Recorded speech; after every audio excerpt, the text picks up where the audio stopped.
Ladies and gentlemen, for the first time on any stage, anywhere, the StoneJonzon Project.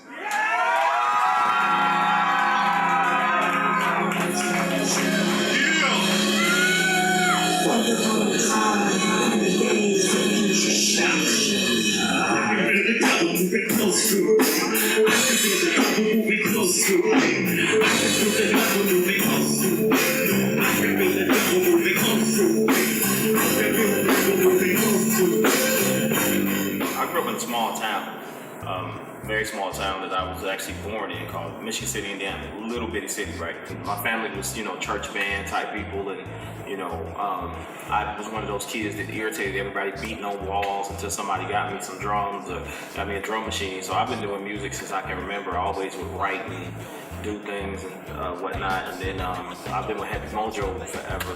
We've done so many things. But I would just say all my life, really, for me. It's just Stone. I'm just myself. I don't necessarily try to follow a trend or what everybody else is doing, because that's what he does. I do me.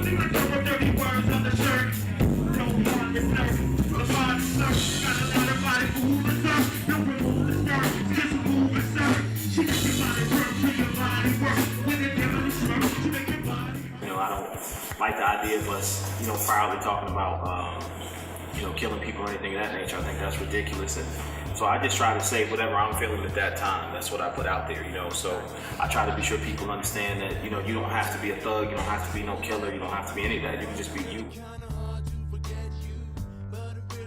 I hope that people listen to my music, love it, and they take whatever they get from it, and it uplifts in some way, because I try to make positivity in whatever I do. There's no disrespecting women. The B word is not used, the N word is not used, and I refuse to say those things because it's just not necessary for me as far as my solo project. You won't hear that on there, and it still is hard, it still grooves, it's still street, but I feel like I have a big enough vocabulary that I can bring people to different levels without having to, be disrespectful to sisters in any way, shape, form, or fashion. So that's what I'm bringing to music. The production that he brings me is, just awesome. Like I said, I write songs, I'm a beat maker, but he does the production. And people don't understand there's a big difference between being a producer and being a songwriter. Sometimes you need somebody to come in and straighten your stuff out, I'm a writer, producer, DJ, and graphic designer. I was born in a city that basically that was it.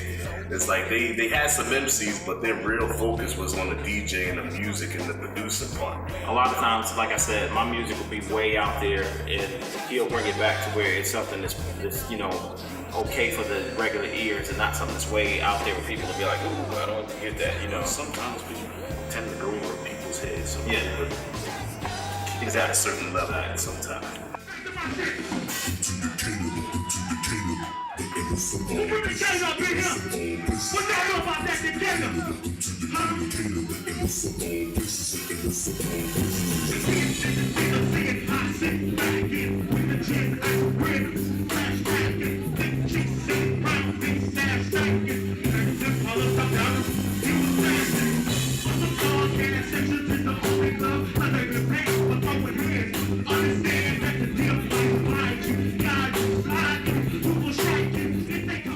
Nobody wants to write a book that nobody's ever gonna read. So I would hope that it reaches a lot of people.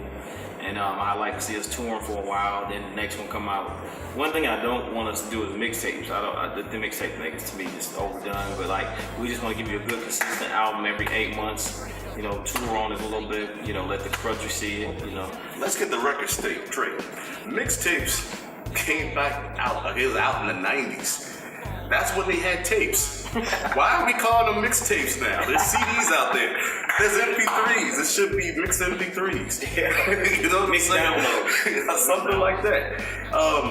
Mixtapes, 90s. EPs, LPs. Let's get back to that.